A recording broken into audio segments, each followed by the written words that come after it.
Guys AMD ने अपनी 7000 series के प्रोसेसर्स लॉन्च कर दिए हैं, साथ ही साथ इंटेल ने भी अपनी 13th जन के प्रोसेसर्स लॉन्च कर दिए हैं। दोनों ही ब्रांड्स ने बजट गेमर्स के लिए कुछ भी लॉन्च नहीं किया है।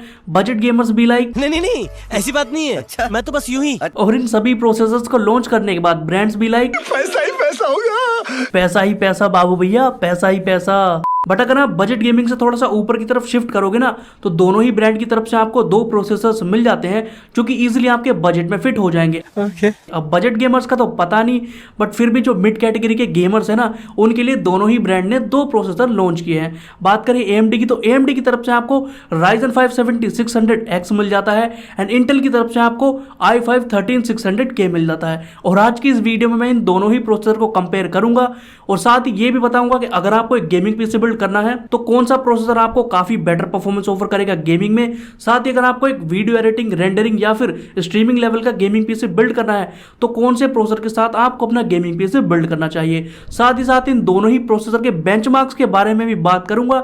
तो वीडियो काफी ज्यादा इंटरेस्टिंग होने वाली है, वीडियो को बिल्कुल भी स्किप मत करना, वीडियो को एंड तक देखना। और जल्दी से वीडियो को स्टार्ट कर लेते हैं।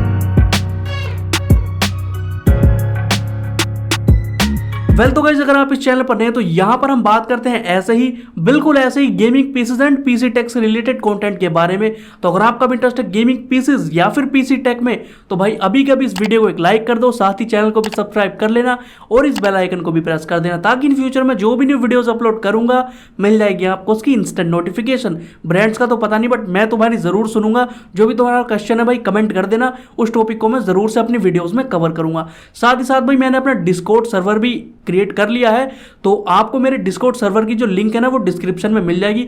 वहां से जाकर आप मेरे डिस्कॉर्ड सर्वर को भी ज्वाइन कर सकते हो। एंड अभी कुछ लोगों ने ही ज्वाइन किया है, वहां पर काफी फनी चीजें कर रहे हैं हम लोग, तो भाई जल्दी से मेरे डिस्कॉर्ड सर्वर को भी ज्वाइन कर लेना। नाउ वीडियो स्टार्ट करने से पहले अगर आप चीप में माइक्रोसॉफ्ट विंडोज परचेस करना चाहते हैं तो आप हमारे स्पॉन्सर की वेबसाइट को चेकआउट कर सकते हो। यहां पर आपको माइक्रोसॉफ्ट विंडोज अराउंड 549 रुपीज में and Microsoft office around 1299 rupees में मिल जाएगा। साथ ही आप हमारे कूपन कोड का यूज कर सकते हैं जो कि GB50, इसका यूज करके आपको एक्स्ट्रा 50 रुपीज का भी डिस्काउंट मिल जाएगा। पेमेंट मेथड में आप पेयू मनी का यूज करके इजीली पे कर सकते हो। वीडियो के डिस्क्रिप्शन में फर्स्ट पिन कमेंट में वेबसाइट की लिंक मिल जाएगी, जाकर जरूर से वेबसाइट को चेकआउट कर सकते हो। ना कोई जब ज्यादा बोर ना करते हो, फटाफट से दोनों ही प्रोसेसर के स्पेक्स के बारे में बात कर लेते हैं। सबसे पहले बात करते हैं Ryzen 5 7600X के बारे में। तो भाई इस प्रोसेसर में आपको 6 कोर्स एंड 12 थ्रेड्स मिल जाते हैं। साथ ही अगर मैं बात करूं इस प्रोसेसर की क्लॉक स्पीड्स की, तो इसमें आपको 4.7 गीगाहर्ट्ज की base clock speed and up to 5.3 gigahertz की बूस्ट क्लॉक स्पीड मिल जाती है। एंड आप इस फर्दर प्रोसेसर को ओवरक्लॉक भी कर सकते हो। ये प्रोसेसर एक अनलॉक्ड प्रोसेसर है, तो आप इजीली इस प्रोसेसर को ओवरक्लॉक कर सकते हो।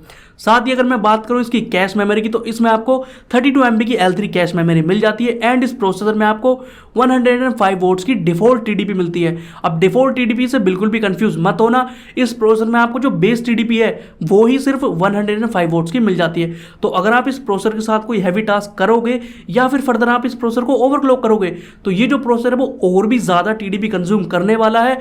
एंड मैंने एक वेबसाइट पर देखा था, वहां पर इस प्रोसेसर की जो मैक्स TDP थी वो अराउंड 142 वोट्स के आसपास दिखाई हुई थी। तो हाँ, ये प्रोसेसर 142 वोट्स भी इजीली कंज्यूम कर सकता है, बिकॉज भाई तुम देख सकते हो कितनी ज्यादा इसकी क्लॉक स्पीड्स है। एंड और भी IPC गेन इस प्रोसेसर ने किया एंड और भी काफी सारी चीजें इस प्रोसेसर में इंक्रीमेंट हुई हैं, तो इसीलिए ये प्रोसेसर वोल्टेज भी काफी ज्यादा कंज्यूम करेगा। तो भाई इस चीज से बिल्कुल भी आप डाइवर्ट मत होना, लिटरली बता रहा हूं, ये प्रोसेसर इतनी ही ज्यादा वोल्टेज कंज्यूम करेगा ना। वही ये जो प्रोसेसर है ना वो एक बिल्कुल ही AMD के न्यू सॉकेट पर बेस्ड है, जो कि AM5 सॉकेट। तो इस प्रोसेसर में आपको बैकवर्ड कंपैटिबिलिटी तो बिल्कुल ही नहीं मिलती है। तो अगर आप ये सोच रहे थे कि आप प्रीवियस जनरेशन का B450 या फिर B550 या फिर कोई और प्रीवियस जनरेशन के मदरबोर्ड के साथ इस प्रोसेसर के साथ एक गेमिंग पीसी बिल्ड करोगे, तो भाई सबकी उम्मीदों पर पानी फेर दिया है AMD ने। और बजट गेमर्स भी ऐसा ही सोच रहे, तो भाई सबकी उम्मीदों पर पानी फेर दिया है। एंड भाई देखो, AMD भी काफी लॉन्ग टाइम से AM4 सॉकेट को रन कर रहा था एंड हमें डे टू डे उसकी अपडेट दे रहा था। तो अब ऐसा टाइम था जब AMD को अपना सॉकेट चेंज करना पड़ा। तो ये एक हमारे लिए काफ़ी अच्छी चीज़ हो जाती है कि यहाँ पर हमें एक AM5 सॉकेट देखने के लिए मिल जाता है। और AM5 जो सॉकेट है ना वो इंटेल के सॉकेट के सिमिलर है, मतलब इसमें आपको चिपसेट में पिन देखने के लिए मिलती है, प्रोसेसर में पिन देखने के लिए नहीं मिलती हैं। तो ये काफ़ी अच्छी चीज़ है। और गाइज अच्छी चीज़ की अगर मैं बात करूँ ना AMD के प्रोसेसर्स के बारे में, मतलब 7000 सीरीज़ के प्रोसेसर के बारे में, तो यहाँ पर AMD ने एक चीज़ और इंक्रीमेंट की है इन प्रोसेसर में, और वो है भाई इंटीग्रेटेड ग्राफिक्स। तो गाइस देखो 7000 सीरीज के सभी प्रोसेसर्स में आपको इंटीग्रेटेड ग्राफिक्स भी मिल जाते हैं। तो देखो जो लोग ऐसे होते हैं जो कि एक हाई एंड प्रोसेसर परचेस कर लेते हैं बट उनका ग्राफिक्स कार्ड परचेस करने का बजट नहीं होता है एंड वो सोचते हैं कि यार 3-4 हज़ार का GT 710 ले लो और बाद में जब हमारा बजट होगा तो हम एक 3060, 3070 या फिर और कोई ग्राफिक्स कार्ड परचेस करेंगे। और अब तो RTX 4000 सीरीज के ग्राफिक्स कार्ड भी लॉन्च हो चुके हैं। तो जो लोग ऐसे थे कि बाद में ग्राफिक्स कार्ड परचेस करेंगे और अभी GT 710 के चक्कर में रहते हैं, तो भाई आप इनिशियली इस प्रोसेसर के साथ अपना गेमिंग पीसी बिल्ड कर सकते हो। इसमें आपको इंटीग्रेटेड GPU मिल जाता है। साथ ही साथ गाइस इस प्रोसेसर में जो मुझे एक और डिसएडवांटेज लगी ना वो यही लगी कि इस प्रोसेसर में आपको सिर्फ और सिर्फ DDR5 मेमोरी का ही सपोर्ट मिलता है। अभी तक तो इसमें आपको सिर्फ DDR5 मेमोरी का ही सपोर्ट मिलता है। आगे चलकर अगर AMD कोई ऐसा चिपसेट अनाउंस करता है या फिर एक ऐसा मदरबोर्ड लॉन्च करते हैं जिसमें आपको DDR5 एंड DDR4 मेमोरी का सपोर्ट मिल जाता है तो वो काफी अच्छी चीज रहने वाली है। बट अभी के लिए तो इन प्रोसेसर में आपको सिर्फ और सिर्फ DDR5 मेमोरी का ही सपोर्ट मिलता है। और DDR5 मेमोरी में भी इस प्रोसेसर में आपको 5200 मेगाहर्ट्ज की क्लॉक स्पीड का सपोर्ट मिल जाता है जो कि काफी अच्छी चीज है। अब बात कर लेते हैं भाई इसके प्राइस की। तो भैया प्राइस अपनी औकात के बाहर तो कमाओ भोसड़ी के। बात तो सही है। प्राइस की अगर मैं बात करूं तो इस प्रोसेसर का जो प्राइस है ना Ryzen 5 7600X का जो प्राइस है वो अराउंड $299। राउंड फिगर में अगर मैं बात करूं तो आप $300 ही कह सकते हो। और $300 को जब आप रुपीस में कन्वर्ट करोगे तो वो हो जाता है अपनी औकात के बाहर। तो ये जो सीन है ना भाई बजट गेमर्स के लिए बिल्कुल भी नहीं है और ये प्रोसेसर बजट गेमर्स के लिए तो बने ही नहीं है। तो भैया अगर तुम्हें ये प्रोसेसर परचेस करना है तो $300 में परचेस कर सकते हो। और साथ ही साथ मैं अवेलेबिलिटी के बारे में बात करूं तो अवेलेबिलिटी काफ़ी पुअर है अभी इंडिया में। मैंने कुछ शॉपकीपर से भी बात की थी तो वो ये कह रहे थे कि Ryzen 7 7700X तो मिल जाएगा बट 7600X की अवेलेबिलिटी काफ़ी पुअर है, अभी तो नहीं मिलेगा बट फिर भी धीरे धीरे सभी प्रोसेसर की अवेलेबिलिटी इंडिया में भी हो जाएगी और आप इजिली प्रोसेसर को परचेस कर पाओगे। नाउ इस बात कर लेते हैं इंटेल की तरफ से आने वाले i5 13600K के बारे में। तो देखो इस प्रोसेसर में भी आपको 6 कोर्स एंड 12 थ्रेड्स मिल जाते हैं। टोटल इस प्रोसेसर में आपको performance cores and efficiency cores मिल जाते हैं। बात करूं मैं परफॉर्मेंस कोर्स की तो इस प्रोसेसर में आपको 6 परफॉर्मेंस कोर्स मिल जाते हैं, साथ ही इसमें आपको 8 एफिशिएंसी कोर्स भी मिल जाते हैं। और बात करूं मैं भाई परफॉर्मेंस थ्रेड्स की तो इस प्रोसेसर में आपको 12 परफॉर्मेंस थ्रेड्स साथ ही इसमें आपको 8 एफिशिएंसी थ्रेड्स भी मिल जाते हैं। तो टोटल इसमें आपको 14 कोर्स एंड 20 थ्रेड्स मिल जाते हैं। इस चीज़ से बिल्कुल भी कंफ्यूज मत होना। टोटल नंबर जो परफॉर्मेंस कोर्स है वो आपको 6 कोर्स एंड 12 थ्रेड्स से मिलते हैं, साथ ही इसमें आपको efficiency course and efficiency threads भी मिल जाती हैं। बात करें भाई इस प्रोसेसर की क्लॉक स्पीड्स की तो इसमें आपको 3.5 गीगाहर्ट्ज की बेस क्लॉक स्पीड मिल जाती है, साथ ही इसमें आपको 5.1 गीगाहर्ट्ज की बूस्ट क्लॉक स्पीड मिल जाती है।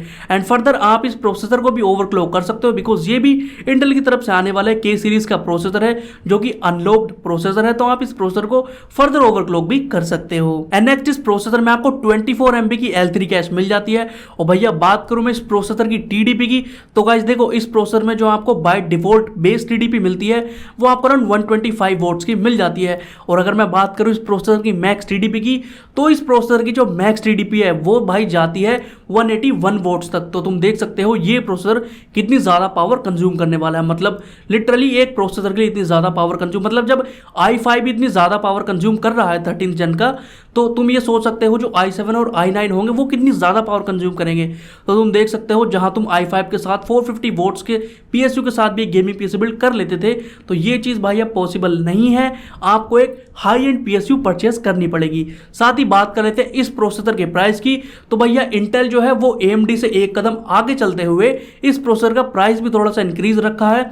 तो इस प्रोसेसर का जो प्राइस है वो आपको अराउंड $319 मिलता है। और अगर आप $319 को रुपीज़ में कन्वर्ट करोगे तो अगेन ये भी हमारी औकात के बाहर हो जाता है। पर लिटरली अगर आप मिड कैटेगरी के गेमर हैं तो आप इस प्रोसेसर को इजीली परचेस कर सकते हो। ना कुछ बहुत बातें हो गई, लिटरली बहुत ज़्यादा बातें हो गई। अब बात कर लेते हैं दोनों ही प्रोसेसर के बेंचमार्क्स के बारे में। तो सबसे पहले अगर मैं बात करूं Geekbench 5 के बेंचमार्क्स की तो यहां पर आप देख सकते हो दोनों ही प्रोसेसर की मैंने सिंगल कोर परफॉर्मेंस को टेस्ट किया है। एंड सिंगल कोर में आप देख सकते हो जो AMD का Ryzen 5 7600X है वो इंटेल के i5 13600K से थोड़ी सी बेटर परफॉर्मेंस ऑफर कर देता है सिंगल कोर परफॉर्मेंस के मामले में। तो भाई सिंगल कोर परफॉर्मेंस जो है ना वो गेमिंग को रिजेंबल करती है, गेमिंग को ही टारगेट करती है। तो अगर किसी प्रोसेसर में आपको सिंगल कोर परफॉर्मेंस बेटर मिलती है तो इनफैक्ट कहने का मतलब ये कि आपको गेमिंग परफॉर्मेंस उस प्रोसेसर में बेटर मिलेगी।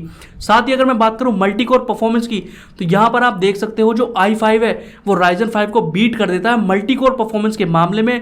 और मल्टी कोर परफॉर्मेंस जो है ना वो रेंडरिंग को, स्ट्रीमिंग को, साथ ही साथ वीडियो एडिटिंग को टारगेट करती है। तो अगर किसी प्रोसेसर में आपको मल्टी कोर परफॉर्मेंस काफ़ी अच्छी मिल जाती है तो भाई आप हैवी टास्क उसमें कर सकते हो, जैसे कि वीडियो एडिटिंग, रेंडरिंग, साथ ही साथ स्ट्रीमिंग भी कर सकते हो। इन सभी चीज़ों में आपको काफ़ी अच्छी चीज़ें मिल जाएंगी, मतलब काफ़ी अच्छी परफॉर्मेंस मिल जाएगी। साथ ही साथ मैंने टेस्ट किया है ब्लेंडर 3.1 को, और अगर मैं बात करूं ब्लेंडर 3.1 के बेंचमार्क्स की, तो वो भी आप यहां पर देख सकते हो, आपकी स्क्रीन पर शो हो रहे होंगे। ब्लेंडर 3.1 में भी जो i5 है ना, वो थोड़ा सा बेटर परफॉर्म कर देता है राइजन 5 के कंपैरिजन में। अब देखो इंटेल अगर थोड़ा सा बेटर परफॉर्म कर रहा है ना राइजन 5 के कंपैरिजन में, तो यहां पर जो इंटेल है ना वो इसका एक्स्ट्रा प्रीमियम भी हमसे चार्ज कर रहा है, बिकॉज दोनों ही प्रोसेसर की अगर मैं प्राइस को कंपेयर करूं तो $20 का डिफरेंस है। राइजन 5 7600X आपको मिलता है $299 का, वहीं पर आपको जो इंटेल का i5 मिलता है वो मिलता है आपको $319 का। तो पूरा का पूरा $20 का फर्क मिल जाता है, जो कि भाई प्राइस को इतना जस्टिफाई नहीं करता, परफॉर्मेंस को इतना जस्टिफाई नहीं करता है।